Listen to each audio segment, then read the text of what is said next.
Buenas, soy Trufaul, bienvenidos a mi canal, bien hallados seáis todos a esta que es vuestra casa, la casa del mundo acorazado y de las historias varias militares, que estoy seguro que en YouTube hay poquitos canales que sean tan variados como el mío.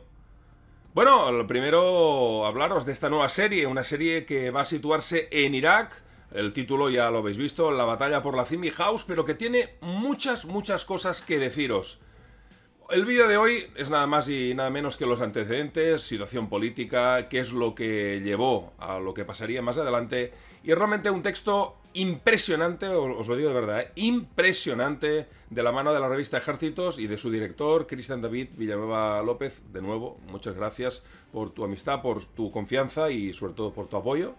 Y nada, espero que os guste, que lo disfrutéis tanto como yo lo estoy disfrutando al hacerlo. Y venga, amigos, que empezamos. La batalla por la Zimmi House. Antecedentes. Tropas británicas contra las milicias de Mu'tadh al-Sadr.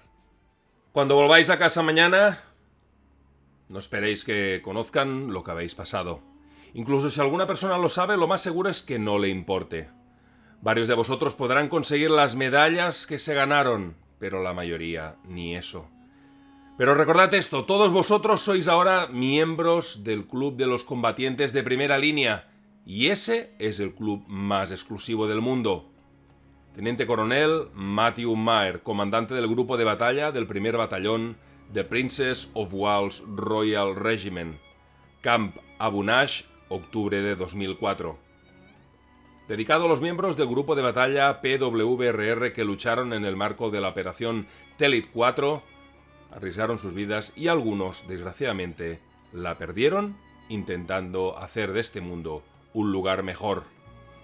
El lugar donde acontecieron estos hechos está situado en el sur de Irak, siguiendo el curso del río Tigris, en la ciudad de Al-Amarah, capital de la provincia de Maysan, con una población de cerca de 400.000 habitantes a finales de la primavera y hasta otoño de 2004.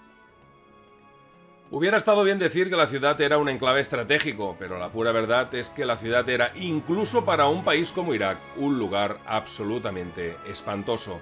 Apenas había una red de alcantarillado, las calles olían a orines y basura, y bueno, por ser los habitantes chiitas, para acabarlo de arreglar, en su gran mayoría, estos habían sido duramente tratados por el régimen de Saddam Hussein.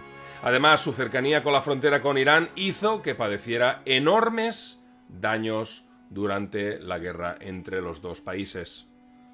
La figura local más destacada de la época era el Sheikh Abdul Kerim Maud al-Mahamdawi, alias Abu Hatem, príncipe de los pantanos. Saddam Hussein lo capturó en 1989 y vio en prisión cómo, tras la derrota iraquí después de la invasión de Kuwait, la población de la zona inició una revuelta contra el dictador que acabaría siendo durísimamente reprimida. Decenas de miles de personas fueron ejecutadas y enterradas en fosas comunes, y gran parte de la forma de vida de miles de personas, iba a ser destruida tras la desecación de los pantanos, y obligados a emigrar y a vivir en la pobreza más extrema a gran parte de la población de la ciudad. Abu Hatem escaparía de la prisión en 1997 y al volver a su región, la encontró absolutamente devastada, jurando venganza eterna sobre el dictador Saddam. A los pocos días de la invasión de 2003 inició su propia vendetta personal, arrasando en primer lugar la sede del partido Ba'ath del Pueblo. Esta acción hizo ir, por supuesto, ¿quién no se iba a ir?, a todo aquel que hubiera tenido algo que ver en el pasado con el antiguo régimen de Saddam Hussein. Esto creó un problema que nadie esperaba, muy grave, ya que los arsenales de la región del ejército iban a quedar totalmente abandonados y desprotegidos durante días, siendo saqueados por la población de la región. Lo sustraído, además de fusiles de asalto, incluía también morteros, lanzacohetes, ametralladoras pesadas, minas, todo tipo de munición y explosivos, ya fuera además para usarlos personalmente, para presente o futuro, o bien para comerciar con ellos. Aún así, cuando el The First Para británico llegaría a la ciudad de Amarah, la encontró en calma, incluso con la policía controlando el tráfico y sin saqueos generalizados. Maysan iba a ser la única provincia iraquí en liberarse por sí misma. La invasión de Irak por la coalición internacional del año 2003, la zona en concreto iba a caer en el área de responsabilidad británica. Y la verdad es que se dieron muy pocos enfrentamientos en las fases iniciales, ya que en muchos casos las tropas eran recibidas por la población con muestras de alegría, ya que les liberaban de las garras del tirano que durante tantas décadas les había hecho sufrir toda clase de padecimientos. Pero más adelante, conforme los intereses de Irán, el país vecino en la zona, se iban dejando notar, la actitud de la población fue cambiando. Se supone que es debido a que la permanencia en la zona de un gobierno sostenido por las tropas internacionales impedía el gran objetivo del país vecino, que era convertir a Irak en un país títere de Irán e imponer las normas y principios de la secta chiita. Uno de los principales peones de este juego de poder iba a ser el clérigo Muqtada al-Sadr, un joven con un nivel bastante bajo dentro del escalafón de los clérigos chiitas y que no había ni siquiera alcanzado el nivel de ayatolá. Tanto su padre como su suegro fueron gran ayatolá, siendo ambos asesinados por orden de Saddam Hussein. Con un suministro ilimitado de armas absolutamente garantizado por sus valedores, un gran apoyo político y un personal muy bien instruido, personal que hay que decir además que pasaba a través de la frontera entre Irán e Irak, era fácil de intuir que no tardaría demasiado en dar la orden de emplear la violencia para llegar no tan solo a sus objetivos personales, sino a los objetivos de quien lo habían promocionado. Se sospecha además que empezaría atentando por su propia iniciativa o por orden de los que movían los hilos, como os he dicho, detrás de la cortina, contra otros clérigos que pudieran hacerle sombra o que fueran un poco más moderados.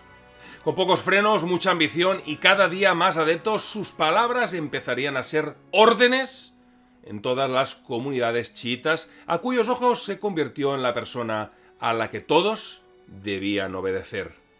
De hecho, con su gran grupo de fanáticos armados, se convertiría en el poder en la sombra que regía en las comunidades chiitas por encima de todo lo que se dispusiera por los regidores de la Autoridad Provisional de la Coalición, o CPA, según las siglas en inglés, y ni la policía iraquí ni el resto de elementos de poder en Irak se atrevían a realizar un acto en la ciudad contra su voluntad.